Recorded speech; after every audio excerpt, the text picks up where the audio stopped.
Tepat pukul 6 waktu Indonesia Barat, Radio Republik Indonesia Cirebon menyampaikan berita daerah pagi. Jangan pernah kemudian kita menunda-nunda apa yang ditunggu-tunggu oleh masyarakat. Perlu diambil sampelnya, kita ambil sampel. Tapi sejauh ini belum sih, itu belum pernah ada kasus itu.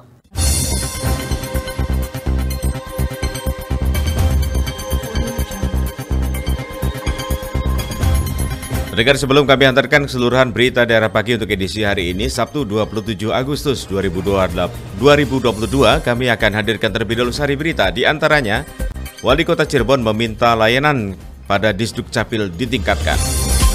Dinas Kesehatan Kabupaten Cirebon belum menemukan penyakit cacar monyet di masyarakat. Bersama saya, Pian Alwansah, inilah berita daerah pagi selengkapnya.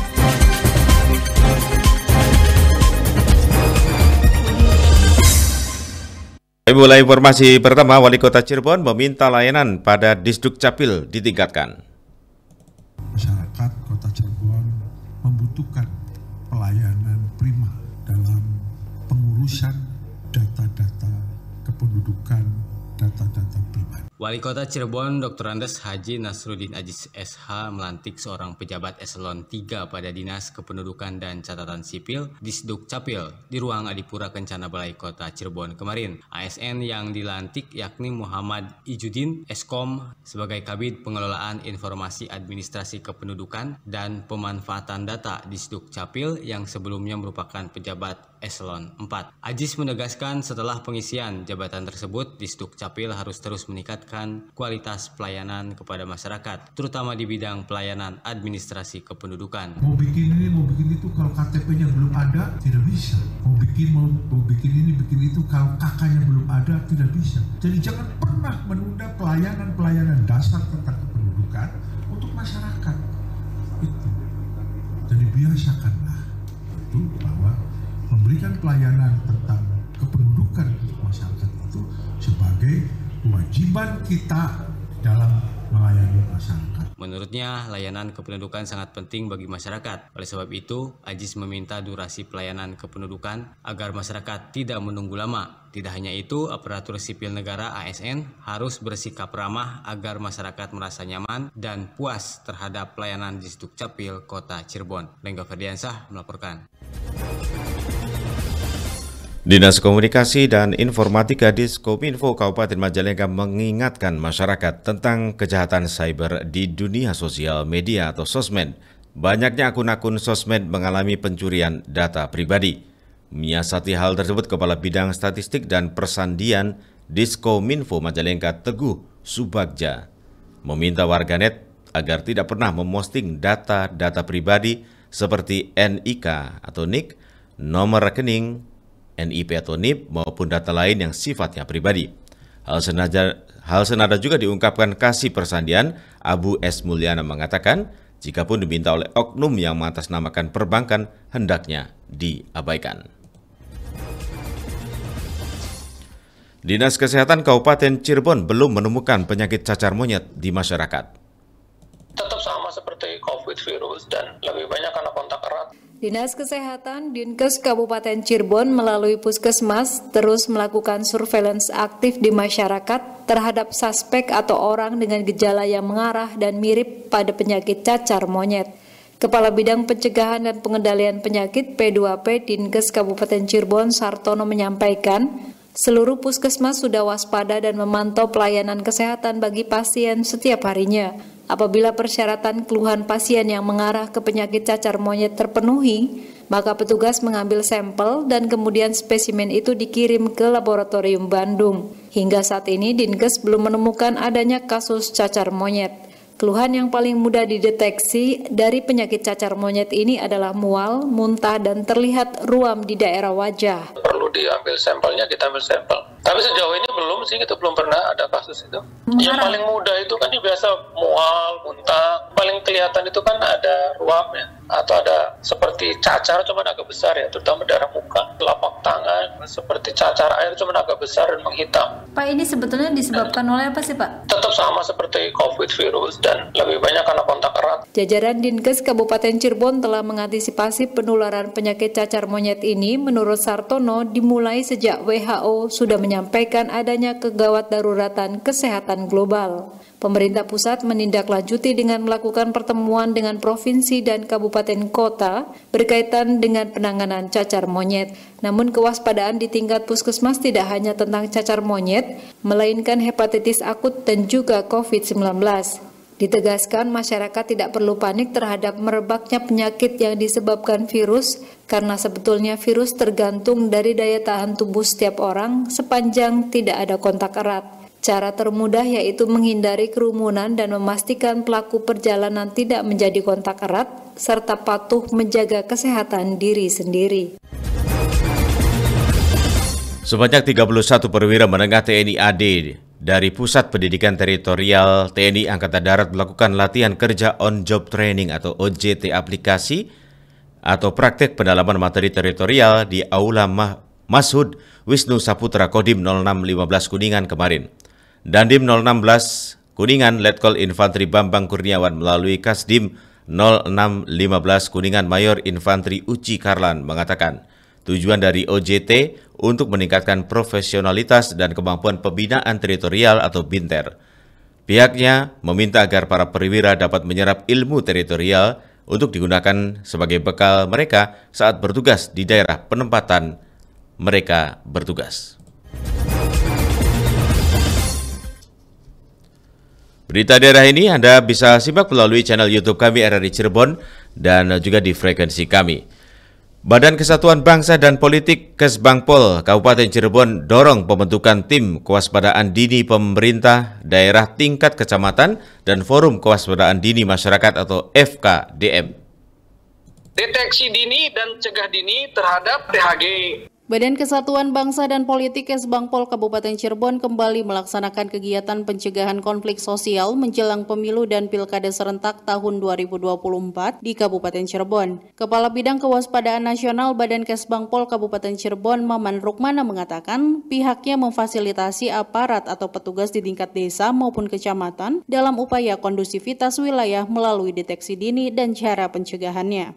Supaya tidak terjadi konflik, Kesbangpol itu lebih kepada deteksi dini dan cegah dini terhadap THG, ancaman, tantangan, hambatan, dan gangguan. Ya, salah satunya konflik sosial itu. Jadi jangan sampai kita terjadi konflik dulu, lebih sulit untuk penanganannya. Lebih baik mencegah dulu. Jadi Kesbangpol tupoksinya hanya memfasilitasi kepada aparat-aparat petugas untuk kondusivitas wilayah. Ditambahkan Maman, pesta demokrasi mulai dari pemilu, pilkada gubernur dan kabupaten kota serentak, serta pemilihan kubu kepala desa, sangat berpotensi terjadinya konflik sosial di tengah masyarakat. Selain itu, berbagai ancaman, tantangan, dan hambatan secara umum yang bisa saja muncul dan mengganggu ketertiban umum. Beberapa konflik sosial yang pernah terjadi pada kegiatan pemilihan kubu tahun 2021 diantaranya perang antar blok desa di wilayah utara dan juga tawuran pelajar geng motor di timur Kabupaten Cirebon pada awal tahun 2022. Melalui kegiatan pencegahan ini, tegas Maman, pemerintah kecamatan dan desa mendapatkan pengetahuan yang nantinya dapat diterapkan apabila terjadi konflik sosial dengan sinergitas instansi vertikal, termasuk upaya untuk mendeteksi kerawanan sosial di masyarakat. Pihaknya mendorong terbentuknya tim kewaspadaan dini pemerintah daerah, tingkat kecamatan dan Forum Kewaspadaan Dini Masyarakat FKDM. Hal itu sesuai dengan amanat Permendagri nomor 2 tahun 2018 dan Permendagri nomor 46 tahun 2019. Melalui terbentuknya tim itu akan memperkuat sistem jaringan di lini dasar dengan mencari keterangan di masyarakat untuk menjaga kondusivitas wilayah. Kegiatan pencegahan konflik sosial menjelang pemilu dan pilkada serentak tahun 2024 ini merupakan kali kedua yang diberikan kepada 20 kecamatan dengan narasumber dari Kodim 0620 Kabupaten Cirebon, Polresta, BIN, hingga Densus 88. Aura Aulia melaporkan.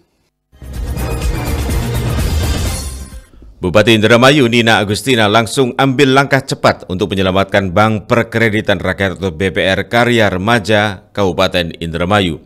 Untuk menyelamatkan BPR, yang kreditnya bermasalah dan menyelamatkan aset, Tina Agustina membentuk tim khusus.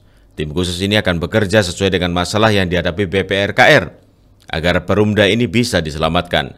Ia menjelaskan menurut hasil audit Otoritas Jasa Keuangan atau OJK menemukan adanya solvabilitas atau ketidakmampuan pengembalian utang dari debitur dan kurang sehatnya tata kelola keuangan sampai pada tingkat terendah berdasarkan rasio KPPM Bank sebesar 10,84%. Ia menyatakan Satgas tersebut diketuai Sekda Kabupaten Indramayu Rinto Waluyo. Unsur yang dilibatkan dalam Satgas selain dari OPD juga melibatkan Kejaksaan Negeri Indramayu.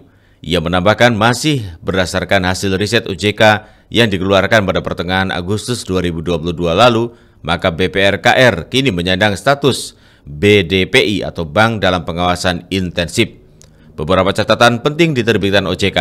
Catatan yang paling krusial yakni soal adanya kredit macet dengan nilai yang cukup besar. Desa Cangkingan, Kecamatan Kedokan Bunder, Kabupaten Indramayu tengah berbenah untuk menuju Kampung Tangguh Nusantara yang siap mewakili Jawa Barat untuk menjadi yang terbaik di Indonesia. Hal ini terungkap ketika berlangsung penilaian Kampung Tohaga, Lodaya tingkat Polda Jawa Barat.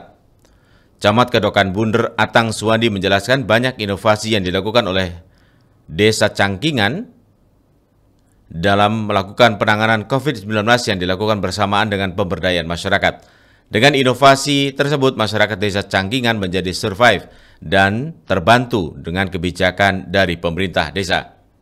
Kubu Desa Cangkingan Didi Wahyudi menjelaskan adanya pandemi COVID-19 yang datang 3 tahun lalu mengharuskan pihaknya untuk berinovasi di bidang pemerintahan, layanan publik maupun pemberdayaan masyarakat.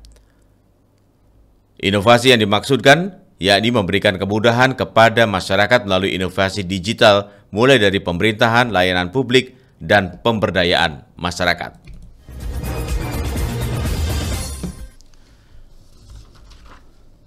Wamenkumham berharap pelayanan kantor imigrasi kelas 1 TPI Cirebon terus ditingkatkan. Bagaimana pelayan kita, alhamdulillah beliau kelihatan seperti puas dari cara pelayanan, melihat langsung sendiri tadi di pelayanan. Wakil Menteri Hukum dan HAM Wamenkumham Edward Omar Sharif Hiarij telah melakukan kunjungan kerja dan silaturahmi ke kantor imigrasi kelas 1 TPI Cirebon. Dalam kunjungan kerja kali ini, Wamenkumham mengecek semua fasilitas dan pelayanan publik pada masing-masing unit kerja di lingkungan kantor imigrasi kelas 1 TPI Cirebon. Edward mengatakan kunjungan kerja ini untuk melihat langsung sejauh mana peningkatan kualitas pelayanan publik yang merupakan suatu upaya untuk meningkatkan kualitas dan inovasi. Menurut Edward, dengan pelayanan yang baik serta didukung fasilitas yang mumpuni dapat membangun kepercayaan masyarakat terhadap penyelenggara pelayanan publik di kantor imigrasi kelas 1 TPI Cirebon dan berharap untuk meningkatkan lainnya secara maksimal. Mengunjungi kantor imigrasi kelas 1 TPI Cirebon. Ini kunjungan rutin biasa aja ya. Ini kan sudah mendapatkan predikat BBK dan BBM ya. Jadi BBK-nya 2018, BBM 2019, 2 tahun kemudian 2021 tetap mempertahankan BBK BBM. Saya kira dari kualitas pelayanan, kenyamanan, kebersihan dan ketertiban, saya berharap bahwa di tahun 2023 saat evaluasi predikat BBK dan BBM masih tetap bisa dipertahankan dan saya yakin itu. Sementara itu, PLT Kepala Kantor Imigrasi kelas 1 TPI Cirebon Gatut Setiawan menambahkan kunjungan kerja Wamenkumham adalah untuk meninjau langsung semua fasilitas yang ada di kantor imigrasi. Beliau sebenarnya itu dalam rangka kunjungan kerja, mungkin jatuh pilihannya kepada wilayah Ciayu Majakuning. Lebih spesialnya lagi, lebih detailnya lagi fokusnya di daerah Cirebon. Ini sudah terakhirnya di sinilah beliau. Yang kami rasakan dan kami lihat dari Pak Wamen itu melihat tadi cara kita menjelaskan bagaimana pelayan kita, alhamdulillah beliau kelihatan seperti puas dari cara pelayanan, melihat langsung sendiri tadi di pelayanan dan langsung ditanya juga sebentar tadi dari pemohon sudah menilai, insya Allah alhamdulillah Pak Wamen sudah melihat, beliau mengatakan katanya masih pantas untuk dipertahankan. Pesan khususnya tadi sudah disampaikan kalau nggak salah ya, bersih, aman, rapih ya, terus nyaman. Usai meninjau, Wamenkumham Edward Omar Sharif langsung kembali ke Jakarta. Aji Satria melaporkan. Beralih ke berita olahraga. Berita olahraga. Berita olahraga. Pelaksanaan Pekan Olahraga Provinsi Porprov Jawa Barat yang akan berlangsung November 2022 hanya tinggal beberapa bulan ke depan. Meski demikian, sampai saat ini tim sepak bola Kabupaten Cirebon masih belum melaksanakan pemusatan latihan atau TC. Pelatih tim Porprov Kabupaten Cirebon Aris Santoso kepada RRI mengatakan, sampai saat ini para pemain masih tetap berlatih secara mandiri di klub dan SSB-nya. Pihaknya masih menunggu instruksi dari tim manajer maupun ASKA PSSI terkait pelaksanaan TC dan pasti tim pelatih siap kapanpun akan dilaksanakan. Sekian berita daerah pagi untuk edisi hari ini. Pendengar, terima kasih atas kebersamaan Anda. Sampai jumpa.